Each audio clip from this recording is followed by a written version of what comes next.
राधे राधे। माघ स्नान महात्म का 11वां भाग। मृग श्रृंग मुनि के द्वारा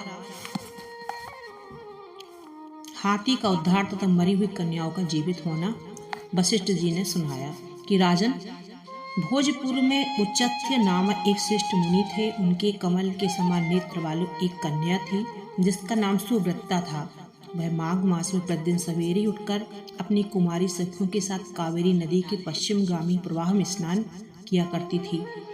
इस प्रकार प्रार्थना करती, देवी तुम सहा पर्वत की घाटी से निकलकर श्रीरंग क्षेत्र में प्रवाहित होती हो। श्री कावेरी तुम्हें नमस्कार है, पापों को नाश करो। तुम बड़ी सौभाग्यशाली हो जो माघ मास में तुम्हारे जल में स्नान करते हैं। आप पापों को हर लेती हो, मंगल प्रदान करो।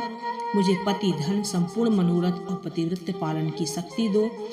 इस तरह कहकर सुव्रता कावेरी को प्रणाम करती। कुछ सूर्य का उदय होने लगता। वह नित्य स्नान करती थी। 3 वर्षों तक माघ स्नान किया। गृह कार्य चतुरता देखकर पिता का मन बड़ा प्रसन्न रहता था। वे सोचने लगी, विवाह किससे इसका करूं।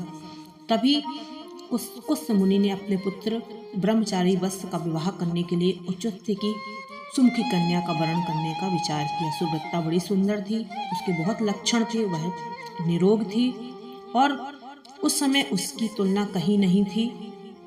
बस मुनि ने विवाह करने की अभिलाषा की।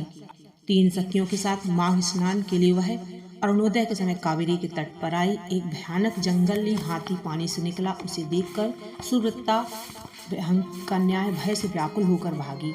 हाथी भी बहुत दूर तक उनके पीछे पीछे गया, लेकिन चारों कन्याएं दौड़ते दौड़ते हाँफने लगी और तीनों ढके हुए एक बहुत बड़े जल शून्य कुएं में गिर गई। कुएं में गिरते ही उनके प्राण निकल गए।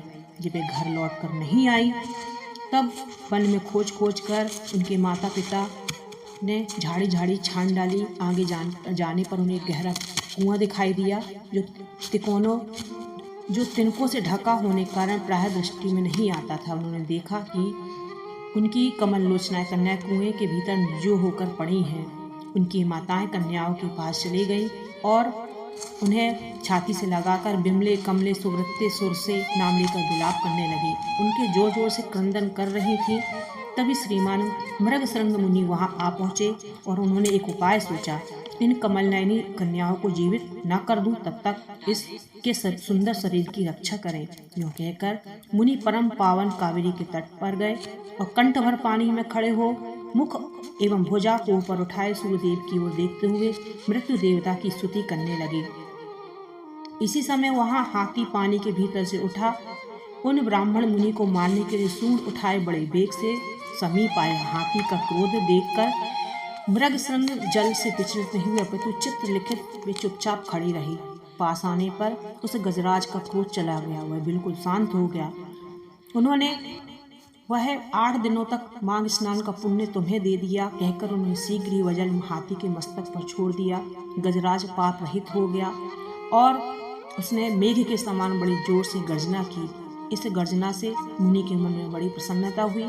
कृपा पूर्वक उस गजराज की ओर देखा और उसके ऊपर अपना हाथ फेरा। मुनि के हाथ का स्पर्श होने पर हाथी का शरीर त्याग दिया। आकाश में देवता की भांति दिव्य रूप धारण की हुई दृष्टिगोचर हुआ। उस रूप में उसे देखकर मुनीश्वर को बड़ा विस्मय हुआ। राधे राधे।